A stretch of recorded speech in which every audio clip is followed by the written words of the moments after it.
Can everybody hear me? Is it too loud? No? Okay. You want to check your mics real quick, Mike?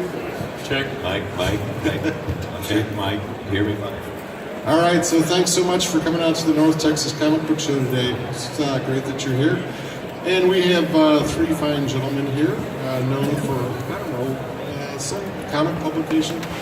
So we have Jim Shooter and Mike Zeck and John Beatty, all who took part, of course, in Secret Wars. So if you want to take the lead and kind of tell us a little about how things got started and kind of take it from there. Things got started because Kenner Toys licensed DC Comics superheroes for toys. And so Mattel didn't want to be the only major toy company that didn't have any boys action figures.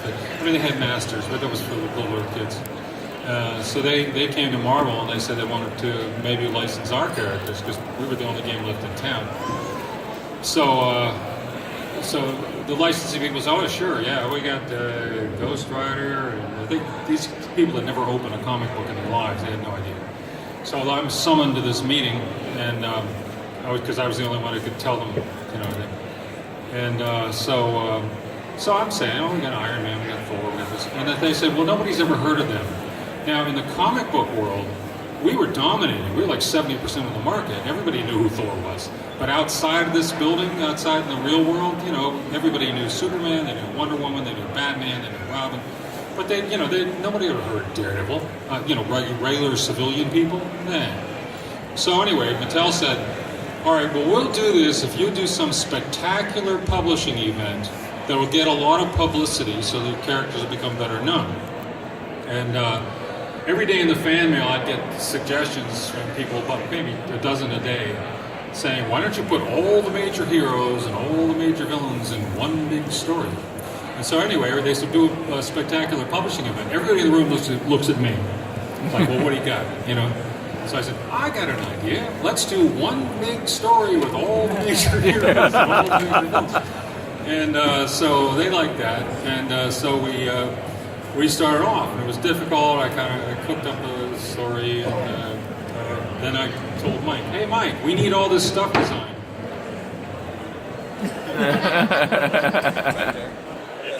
What you got? Well, it wasn't like all that stuff, but there was like, the thing was we had things to do prior to publishing the book, not just designing stuff, but we had to discuss the point of and I don't know how many of you have seen the small print that I have of Secret Wars 1, but it was even planned ahead of time that would not only be the cover, but it would be an promotional poster at the stores. So, but the promotional poster wasn't going to have that whole logo treatment like the comics would have. So even that was sort of done as a two-way thing. I filled it up with the characters so it would look good on the promotional poster, but we kind of knew that we'd have to knock off the two top guys at the end of it. But how far in advance was it? Was that? How far in advance was this? I don't remember exactly in terms of weeks or months. It could be many months, right? Yeah, I think so. In order to get it printed, get it in the store, that was really one of the first things we did. And then, because I'm pretty sure then that the other designs, the costumes and that vehicle that transported them and things, and that came a little bit closer to the event. But still had to be done because maybe most of you know that when Secret Wars 1 was coming out, all of the other titles that month, all the characters were actually returning from Secret Wars, so all of the other creative teams had to know what the changes were, whether physical, emotional, however these characters were changed. So, let me just throw in here and say, we wanted to do this crossover, and a lot of people who do crossovers since then, they just take a bunch of characters and put them in a story that's off to the side. It doesn't have anything to do with continuity. It's just, let's have some fun, put all these characters together. But what we wanted to do, this is Marvel Comics, we wanted it to fit into continuity so it would become a seamless and important part of Marvel history. So I decided the 12 issues of Secret Wars fall between the December books in the January books. So I told all the writers, you get your character to Central Park, I don't care how, okay? You get him to Central Park at the end of December, and you will pick him up in Central Park at the beginning of January. But it'll be a little bit different, because he's been in a war, and a war will change you. It will, you know, make you different. So a lot of things were going to be different. Spider-Man coming back in a different costume, the Thing not coming back at all. You know, other characters affected in various ways. But, so anyway, all right, so to understand it, so he's got to design all this stuff so that, you know, because our first issue is coming out when they're coming back. And so everything had to be all set up teed up for these guys. You know, we had to have the whole story plan and everything designed, and that was his problem. And it was a great thing to do too, because I think that Secret Wars would have sold like perfectly well all by itself, but the idea to keep it in the Marvel continuity and have these characters coming back in all the other titles at the same time Secret Wars was starting. Well, that helped. You know, that helped feed Secret Wars, because the people that were reading the monthly titles, well, then they all of a sudden they wanted to know, well, gosh, what happened to the Thing, and why Spider-Man has a costume, and on and on and on, all the changes. So that made them actually even go buy, even people those few people that weren't going to buy it anyway, went over to buy Secret Wars. I think that was part of the success also, or the sales success part of it anyway. And then 34 years later, we're still talking about it. Yeah, right. Yeah.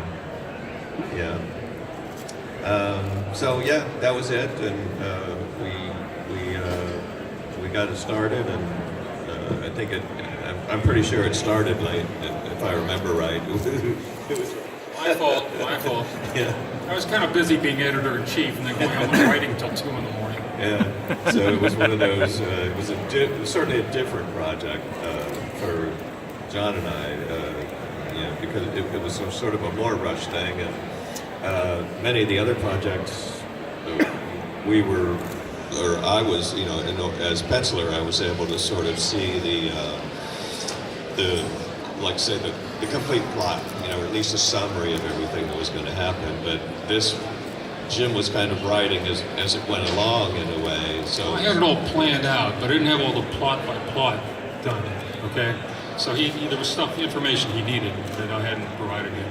Yeah, well, it wasn't so much that; it was just that different thing, you know. So, but what it did was it made Secret Wars, you know, much more Jim's baby than, you know, some of the other things that I worked on, you know, whether it be Punisher or whatever.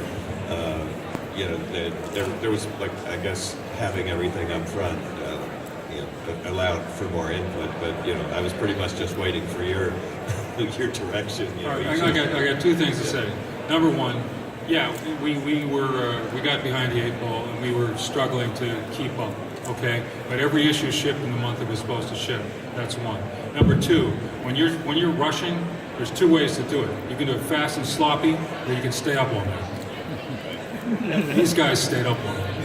Okay, yeah, and a lot of sleepless nights. Well, and it's, you know, the thing is, that's the last guy in the chain, so he gets stuck. With all the hard work, I got to inking fast. John, we need this tomorrow. And part of the reason we stayed up all night was not even in our hands. Marvel would rent a suite in a hotel in New York and have me come in, and then you'd have a couple of inkers come in and a couple of colorists come in and some letterers come in there. And you know, we got to a point a couple times, including the very last issue, where we needed 5-6 pages or something overnight in order to make the deadline. So we were up all night in a hotel room, a bunch of us just working away. From the FedEx. From the FedEx.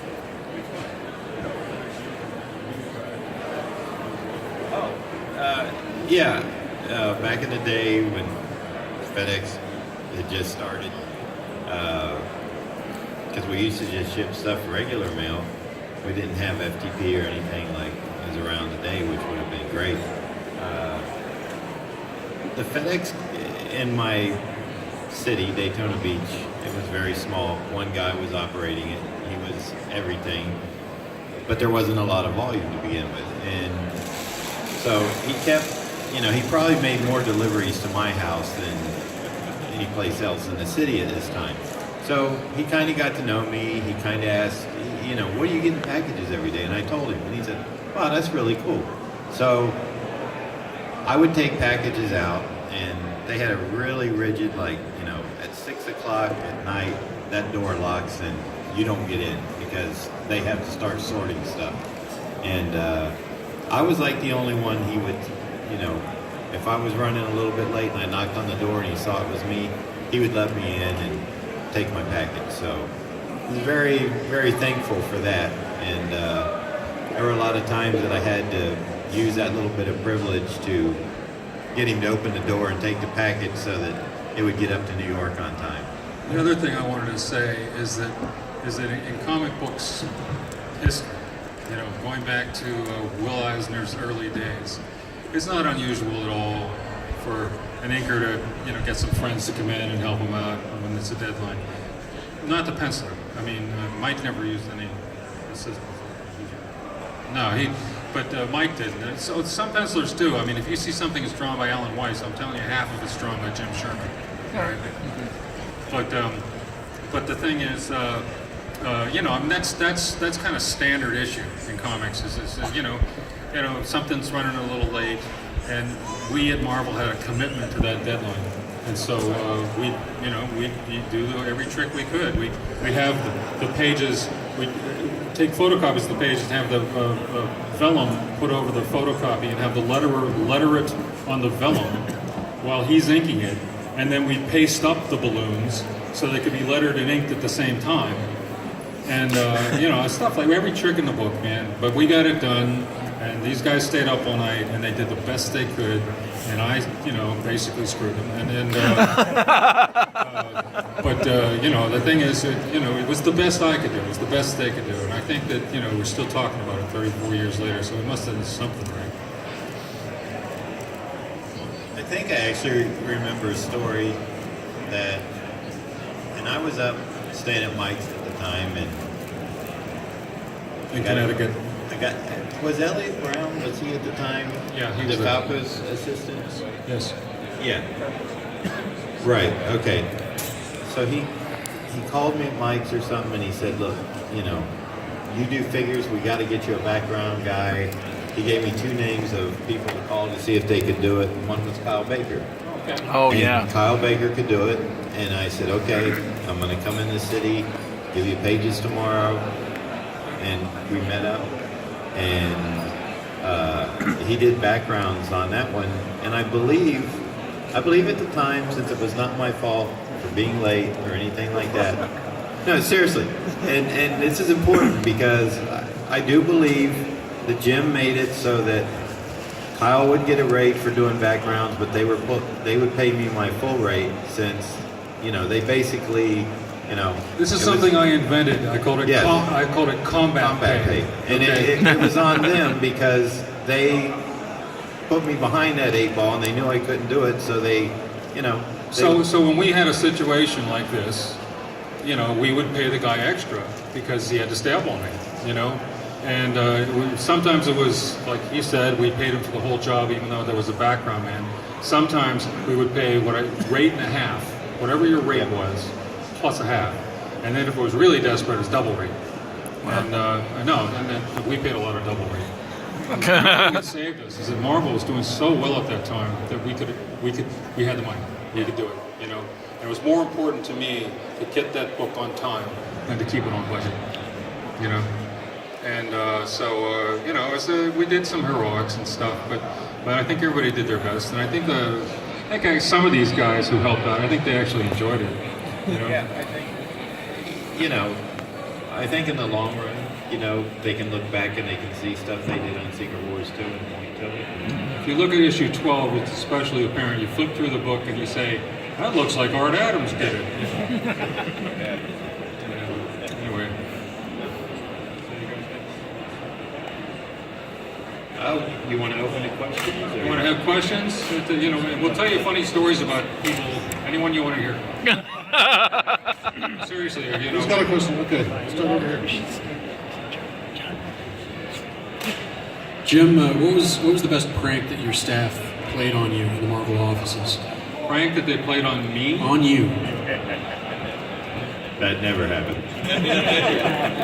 Really And not how so, soon were they fired? really not so much. You know, not so, mostly the pranks were more of a general nature. You know, my favorite is Mark Ruenwald comes to me. And editors had nice big offices because they were for two people. There was them and their assistant, and then we had nice big offices. So Mark comes to me and he says, Jim, is it okay if I don't let anyone into my office for a couple months? I'm like, what? Why? He says, I can't tell you. And I'm like, well, how are you going to get the work done? He says, oh, we'll get it done. I said, where are you going to meet with people? He said, well, the coffee room's right next door, and we could meet in the lobby. And I'm like, And I said, what is this? He said, no, can't tell you. I said, all right, if you promise me that the work gets done, fine. All right, now this is in August, right? So anyway, I was usually the first person in and the last person to leave. And so as I was walking out past his office, he had there was glass windows on these offices. So he had it papered over so you couldn't see. And I'd hear hammering and sawing. So I figured, no, it's all right, as long as the work's getting done, so okay. And but these guys would hammer and saw late into the night. The aforementioned Elliot Brown was one of these group of crazies, and Mark Ruenwald, I don't know who else. Oh, John Morelli. So anyway, they're doing something in there. I don't know. So it comes to it's the end of October, and we had a little Halloween party, you know, and we had people came in costumes and stuff, and then I guess there was some kids there, and we had a little Halloween party because we worked a lot of long hours, and every once in a while you just needed to do something stupid. So anyway, I come out. I'm working in my office, and I come out, and there's the party going on, and which I'm paying for, and there's this long line of people in front of Gruenwald's door. I'm like, what's going on here? So I go and I Gruenwald sticks his nose out, and I said, what's going on here? He says, well, we'll show you. They built a haunted house in his office.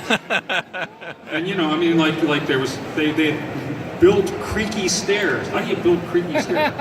They had the things that would drop down on you, and lights that would flash, and ghosts would appear. And, I don't know how they did this. I mean, it was amazing. And what they would do, they had some kind of night vision goggles because it was totally black, and they would lead you through it, And I'm like, oh God, if the upstairs people catch wind of this, we are so dead.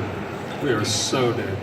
And so I come out of the haunted house, and I look at the line, which is now even longer, and some of the upstairs executives were in line. I said, yeah, we're good. We're good. It's all good. But that's the kind of crazy stuff. It wasn't mostly pranks on me. It was, I think the worst thing anyone ever did to me was they very carefully and subtly lifted the phone receiver off the hook and dialed my extension, so I had to run to my office and find out there was no one on the phone. Stuff like that. And then it caught on. I said, but anyway, no, I didn't fire anybody. But all right, go ahead. Question? Next question. All right. Kind of appropriate. Yeah, exactly. All these years later.